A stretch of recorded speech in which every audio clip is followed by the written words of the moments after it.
They surely will astound you. The amazing things you see. The cars they built so wonderful. How can such things be? A little science, a little magic, a little science, a little. This is Fontroversy, a show that uncovers the weird and wild stories behind the fonts that just aren't quite our type. I'm Lena Hall, and I'm here with our producer, Sean. I'm Sean. You're Sean. I am Sean. Okay, Sean. Sean, on this day, I have a question for you. Okay, on this day? On this day, I have a question for you. In history. On this day in history, I need to know. Oh, no. If you, for the rest of your life, had to choose one single carb to eat, it either has to be rice, noodles, potatoes, or bread. This is the cruelest possible question I know. for me. That's why I'm asking it. Because I'm almost exclusively by carbs. I'm an inherently cruel person. And I need to know.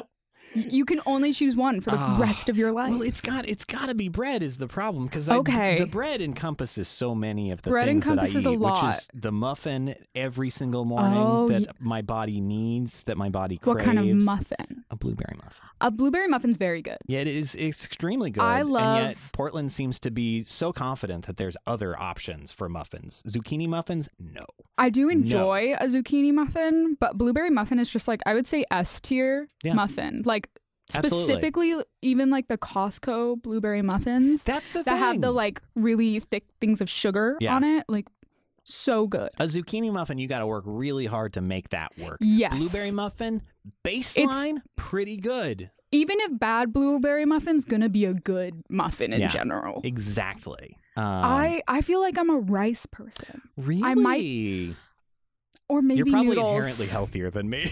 I don't know if the I thing. am, but I just don't. In terms of carbs, I am such a like rice or noodles person Oh. that I don't know if I could ever. That's so hard for maybe. I think I would say noodles actually. I think noodles. I had noodles last night. I had some spicy peanut noodles, and they were Ooh. delicious. I mean, that sounds pretty good, actually. I do like noodles. That's why I'm so asking hard people. That noodles are their own category. I 'cause know. I feel like noodles could be within the bready zone. It could be within the ricey zone. That's why it's hard. That's why it's hard. Yeah. Okay, so you're welcome for that very good hypothetical to start your day. Well, you know what this chat about food makes me think of immediately? Tell me. It makes me think of dog food. Dog food. Yeah, because that certainly is one of the carbs that I think could be classified as muffin or meat or whatever's in dog food. It's like there's a lot of stuff. I know they put wheat in dog food. But I was on the internet not too long ago. I think I know where this is going. And I was thinking about my favorite brand of dog food, and I had to go and look them up. Gentle Giants dog food. That's correct. It is Gentle Giants dog food. The dog food that is made by Burt Ward of the Batman series isn't he from the Robin? 1960s. He was indeed Robin, and now he makes dog food that makes dogs giant. It's so good. And on the packaging, they have things that say like, this dog is 28. And it's like, it feels like You're not wrong. It feels like when you're like scrolling through like a kind of sketchy news site. Yeah. And it's like, scientists hate her. She's 200. I'm like, what? Yeah. This is the secret mom doesn't want you to know. Yeah. No. Wowie zowie. Gentle Giants. Also, they just have so much text everywhere. It is truly, I think what they have achieved, and I've marveled at them in the past for this. What Dr. Bronner's comes by just kind of like density of Franklin Gothic. They come by density of everything. Yes. Density of imagery, density of text. I think their logo is the Disney font. It is. Was that your phone? Well, yeah, it's my watch has helpfully found some things around property taxation and density of land development on JSTOR. Thank you, Sean's watch. Yeah, it's really helpful. Yeah, but they just have so much happening everywhere, and there's a whole lot of one specific font. There is, and I think you know exactly the font. I think I know exactly the font. Comic Sans. It's Comic Sans, and it really I think no small part of why this packaging looks the way it does is because of Comic Sans. It has this weird flattening effect on the aesthetics of everything that it touches, where it just sort of makes them look all the, I don't want to say crappier, but if the shoe fits. It's like a weird font, and I part of me hates it, but part of me is like, I feel like there's like a story there. There's got to be a story there. I feel like there's a story there. If only we had some sort of expert in the vicinity who could like tell us about, you know, how Comic Sans came to be. What is this? I think I'm getting a phone call, although it doesn't seem to be making any sound, which is a weird facet. This is very unprofessional, Sean. It's extremely unprofessional. Are you answering the call? I'm gonna answer the call. Yeah, in the middle of a 2016, podcast. I'm answering the call.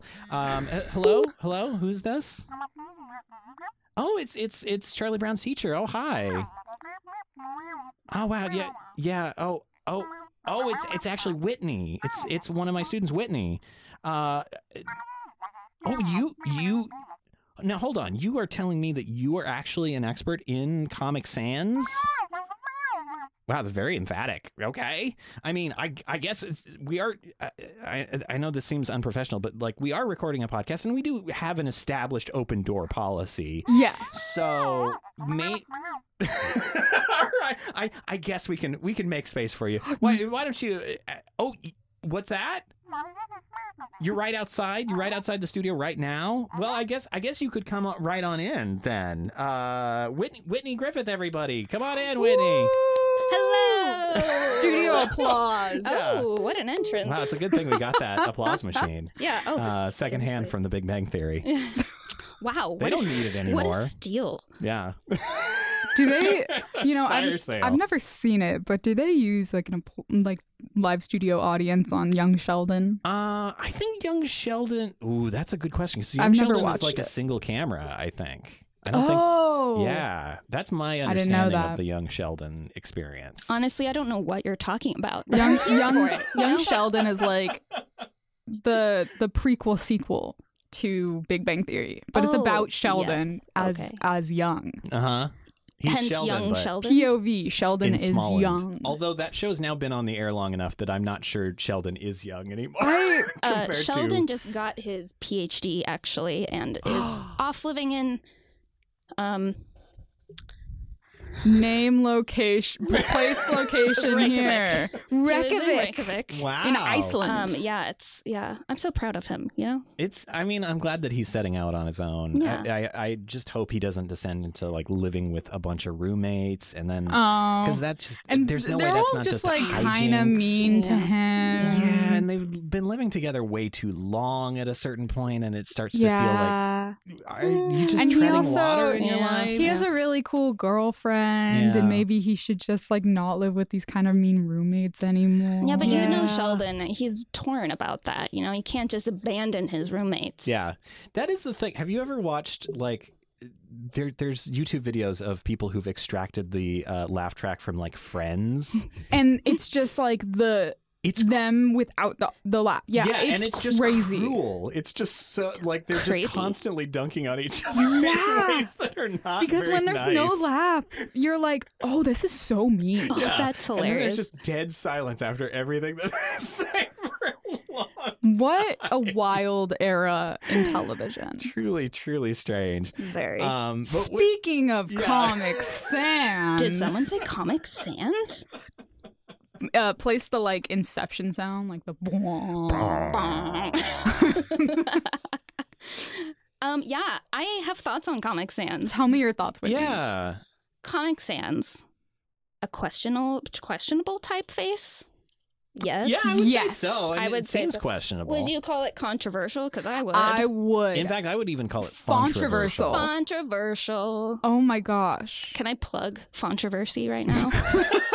Can you plug a podcast Yeah, that you're on? if you Like, love Fontroversy, you should check out this show, Fontroversy. If you, like and subscribe. This is actually sponsored by Fontroversy. Wait, Also, I'm supposed to be controlling the budget of Fontroversy. Oh, God. We don't have money for this. Whitney, yes. So it's like kind of controversial. Right. And we can. It is controversial. Sure. You know what? Lots of these words all are kind getting of jumble a little bit. They're talk about controversial. I mean, people have strong feelings about Comic Sans, as I think a lot of us know. As a lot of us do. Yeah. True. Yes. And I think the big criticism, I guess you could say, is how childish it is. Yeah. And it's funny when you see it used in different contexts, like in the professional workplace. Yeah. You know, I had a coworker one time who had their email signature in Comic Sans, and it was kind of like, that's an interesting choice. I love that, honestly. It was It's like, brave. It's brave. She was unaware of, the kind of the general attitudes on Comic Sans, so we had to kind of talk to her and say, it's maybe not the best font to represent our firm. Yeah. You used to see that all the time, though, with people who wanted that trying to capture that sense of like it being a signature, this handwritten thing. Yeah. And that's as close as you can get on like a default Windows computer. Yep. Yeah, and people used to use it to make their business cards. Whoa. Yeah. Just That's a learned big that. step. It is. So that's really interesting. It's been really interesting to learn about the history of Comic Sans and how it's used now versus how it was used when it first was introduced. I'm sure when people were making it, they were not like, we want to make a font people purposefully use because it's bad, but it's not like, But I don't kind want of to say ironic it's bad. like ironic bad. Yeah. Ironic, bad, and sometimes insulting. Yeah. Yes. So that's like kind of wild. Yeah. Like how that progression happens. Yeah, where does it come from? Well, let me tell you.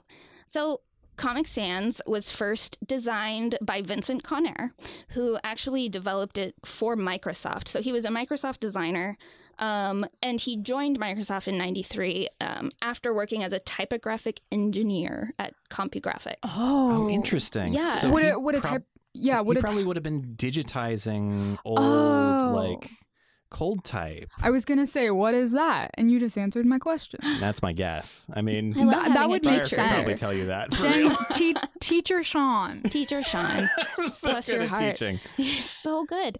Yes. We're in class right now. We're Oh, learning. Yeah, We are we are learning. technically in class. Like, my brain is so full from learning right now.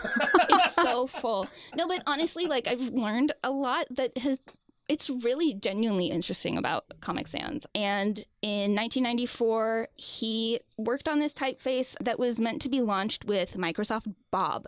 What Do is- you know Microsoft Bob? I am Microsoft not familiar. Bob? Microsoft Robert. Microsoft Robert. The professional edition, of course. Yes. Microsoft Bob. So that was the program when people started having computers in their home, in the early 90s, especially when they're getting familiar with having computers.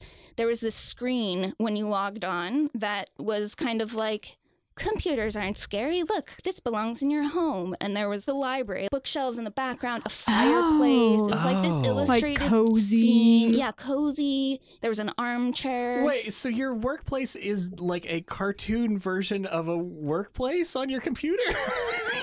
I suppose so. I suppose that's supposed to make it feel approachable. Although, you know what? So Vincent Vinny, however we like to refer to him. Yeah. Vin. Vin, yes, V, if you're like on a close personal, basis. Yeah, like we Yeah. are. Yes, exactly. So He and Mr. Diesel love to hang out, I yeah, assume. V and V, Yeah. V squared. V V squared. squared, yes. They call themselves. Sure is. So he actually saw that the font being used for Microsoft Bob was Times New Roman. Ooh. And he was like, Boo. no. Yeah. That's a good response to have for something that's supposed to be like warm and inviting. Exactly. Like Times New Roman's not it. No. Exactly. Yeah, it's just wrong. And so he wanted to make a typeface or a font that was more appropriate for Microsoft Bob. Oh. Obviously, the whole point of it was to make these things approachable, more accessible. And so he thought, let's have a font that represents that. So he started developing Comic Sans based on comics. It was kind of, he loved comics. So kind of like that traditional like comic book font style. Yes, Huh. yes. I never put that together. Like those are very similar. Yeah. Right? I actually hadn't either. Like, I remember I used Comic Sans a lot in 3rd grade. Like, I feel like we have a close relationship, even though, we haven't seen each other in 3rd grade 20 years. Whitney Yes. and Comic Sans. Yes. 2 peas in a pod. We were the best of friends, It was the best of times. We went everywhere together. It was also not It the was- worst of times. it Because was it not- was Riding the a best of bicycle. times. It was the best of times until it became the worst of times, which is when I realized I don't know that I want to be using Comic Sans anymore. Yeah. I was like 24. Just kidding. That was the font I was using exclusively. No, just kidding. So, yeah, Comic Sans. Yeah, so designed kind of to have that energy of comics, more like handwritten, kind of feel. But it didn't actually make it into Microsoft Bob. So by the time So he made this whole font, yes, and it wasn't even used for what he made it for. correct. Wow. That is God. correct. They actually stuck with Times New Roman. Oh, no. They stuck with Times New Roman. Boo. Oh, So no. the interesting thing, though, so Microsoft Bob was actually launched in 95. So he had been working on this for a little while. But by the time Comic Sans was launched, Microsoft Bob was like no longer. So it did. Yeah. So it didn't make it into Microsoft Bob. The funny thing was that Comic Sans stuck around and is still being used a lot today. Yeah, So what happened? absolutely. Yeah. So what happened after Microsoft Bob is Comic Sans became part of like the font package by Microsoft, where the free for people to use. It was one of a limited number of So fonts. it would be like when you use Word or something, that's just like one of the fonts that's already on there. Yeah. So it's like, you get like Times New Roman and Arial. Courier, Tahoma and classic. Verdana. We can all tell Yes. the difference between the two of those. Yeah, 100%. absolutely. So different. But then you have all of those like pretty standard, like kind of straight edge fonts and Comic Sans. and Comic These Sans. fonts don't drink. These fonts don't drink. They have an X on their hands at the show. Comic Sans is Yeah. kind of the party animal. The party animal. Yeah, absolutely. And funny. So like, yeah, I picture Comic Sans on like birthday invitations. Yes, I can Yeah. remember many of my own Yes. that were done with Comic Sans. Oh, for sure. and some really good clip art from Word. Yep. Yeah. Yep. The clip, like the Clippy. What was the paper clips? Oh, That was yes. Clippy, yeah. That was Clippy. Yep. That's exactly. They go hand. They're the real best friends. Actually, sometimes I get jealous, but that's definitely. I think that's what a lot of people think of. But then you have people who have used it for things like gravestones Oh, or Oh, no. yeah, okay. Oh, no. yeah, or even like funeral service forms and Ooh. war memorials. Ooh.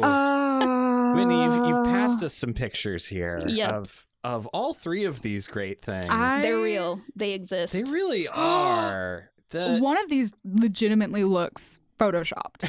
Is it the gravestone one? It's the War Memorial. Yeah, the War Memorial. It does not look real. It's real. It's Correct. very intense. The War Memorial. It is intense. Although, But it looks like it was changed. yeah, I hope so. Well, we do hope that. Since changed as of yeah, 2016. 2016. That's right. What? But the funeral service form, even just seeing cremation listed with a price. In First of all, Comic like not Sans. fun, but Or also, comical. to have it in Comic Sans really I deflates feel a like lot you of it. hear Comic Sans, and that should not be your automatic go-to for something as serious. It should actually be Yeah. Sans comic. But I wonder if that's it like, should be Sans Comic. if that's what they're trying to do is like this is a very serious, heavy thing, and we want to lighten it up. We want to make it fun and easy going. I Like get- soften the blow of death. Yeah.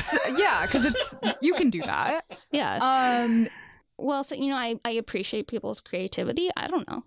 So aside from, the kind of ironic, maybe even like meme sort of It's very connotations of Comic it's Sans. memey. It's memey. It's very It is memey. memey. It's so fun to meme with it. But actually, something that people don't know necessarily on the flip side of there being a lot of criticism and hatred is that Comic Sans can help with dyslexia and other reading disabilities. Really? Yes. So there is a lot of kind of like we think this, we've only done a couple studies. It's been hard to do studies, but like several are out there that are like, does it really help with dyslexia? Like, what is it about it? And it's interesting because for designers especially, don't like about Comic Sans more specifically is they feel like it was kind of underdeveloped, like just kind of lazy. Yeah, I mean, it's handwriting-ish. Yeah. It is. And it's handwriting-ish in like ways that typefaces aren't, where, you know, most typefaces you have letters that are essentially mirrors of each other, like B and D. Those are just the same letter Flip flipped them in the upside down and lowercase. it's P and Q. Yeah, and that's often how they're designed. Yeah. It's like you build out one of those and it kind of You just informs flip it all the around. rest. But Comic Sans, they're all really different. Is that part of why it's like effective for dyslexia? So that's a theory. I think there are a few. I've looked at Comic Sans kind of compared against other fonts that are supposed to help with dyslexia, and they seem pretty different. Comic Sans doesn't have a lot of contrast in the actual letter forms, but some of the other fonts I've looked at, like Inconstant or Dyslexie, like I know Inconstant gives you a lot of options for the different typeface. This is going to get kind of technical, but you have a font family, a typeface, and then you have like bold, regular, italics. With this one, you can actually change the size, like the weight of like the bottom half of the letters, so that the baseline where all of the letters are kind of resting, you know, the line. If you're writing on lined paper, those you can change so that it'll help you with tracking when you're reading to make things more fluid. And so those are very different examples for fonts. But I think aside from the you know, it's a lazy font, AIGA actually, it's the American Institute of Graphic Arts. I've heard of them. Yes, it's I know of them. it's a great organization, lots of resources. Check it out. But they had a design conference and they used a hashtag. Well, I should say Liz Jackson, she founded a disability-led design organization called the Disabled List. And they had the hashtag Comic Sans Takeover. And it was about actually advocating for the font. And a lot of the reasoning was that it makes design more inclusive.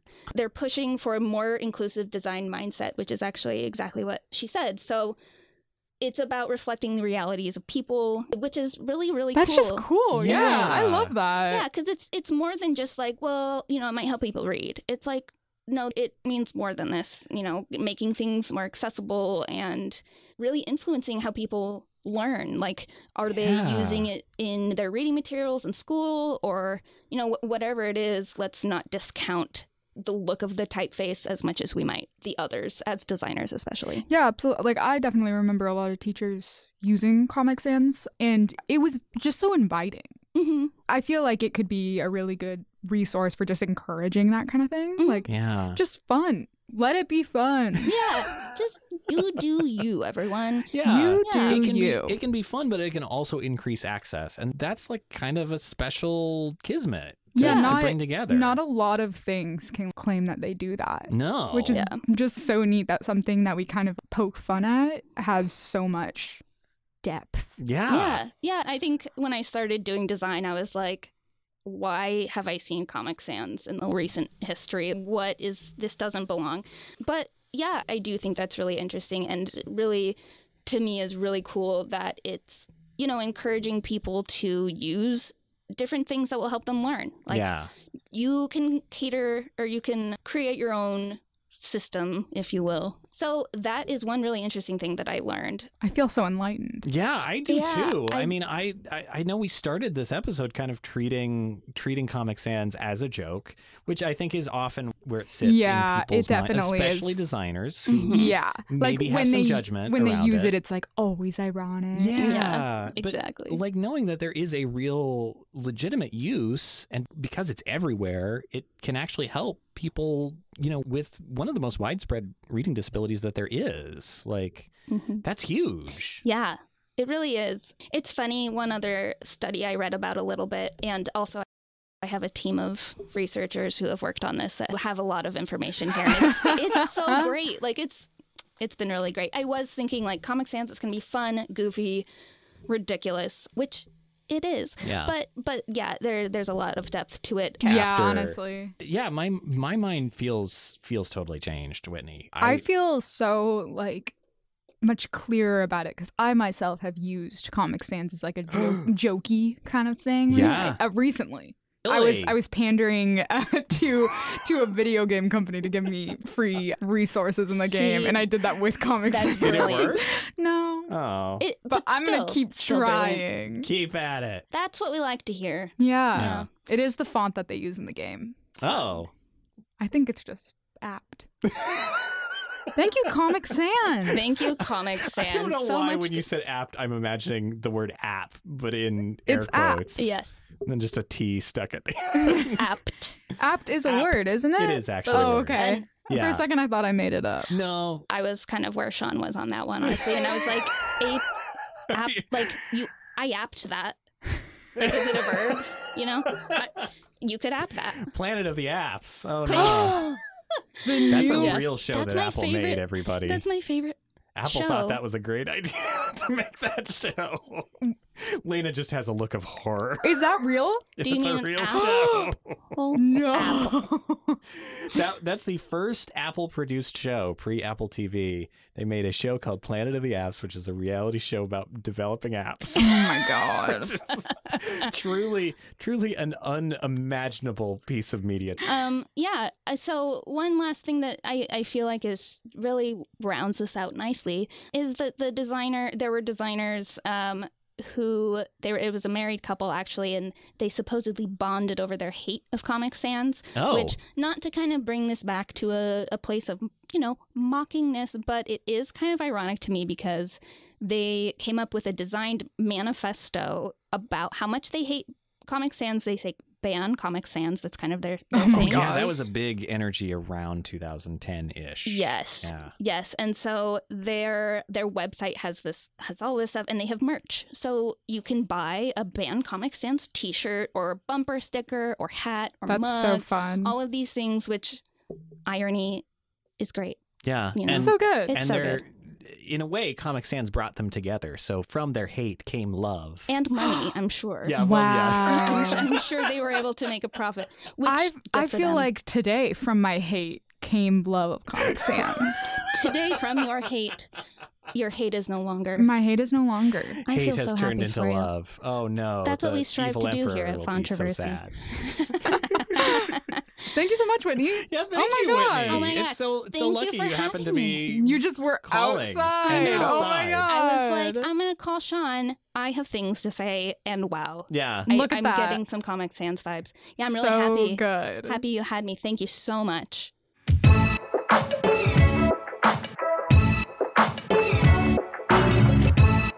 Well, thank you again, and thanks to all of you for listening. If you'd like, spread the word by visiting Fontroversy.com. You can visit our Instagram there with tons of pictures of the work we mention here. Our segment producer on this episode was Whitney McPhee. Our researchers were Ashley Heek and Sophia Stoker. Our story editors were Anna Stanton and Hannah Joseph. This show is designed by us, the students of the Portland State Graphic Design Program, as part of Sean Schumacher's Design 399 Public Design Communication in spring of 2023. To learn more about this stuff, we have at PSUGD, check out psu.gd or at PSUGD on Instagram. That's Fontroversy. I'm Lena Hall. I'm Sean Schumacher. And I'm Whitney McPhee. Get out there and keep it controversial. I'll do that. I will do that. Bless you. You're welcome.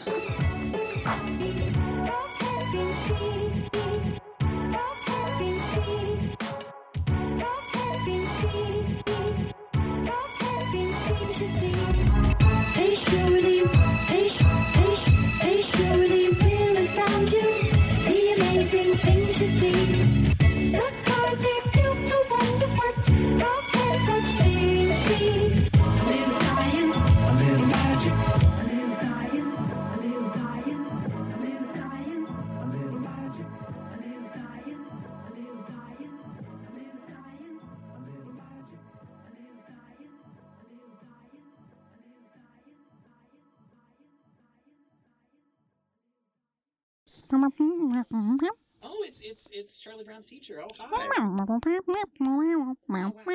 Yeah. Oh, it's actually Whitney. It's one of my students, Whitney. Now hold on. You are telling me that you are actually an expert in Comic Sans? Wow, that's very emphatic. Okay. I mean, I guess we are. I know this seems unprofessional, but like we are recording a podcast, and we do have an established open door policy. So, all right. I guess we can make space for you. Why don't you? Oh, what's that? You're right outside the studio right now. Well, I guess you could come right on in then.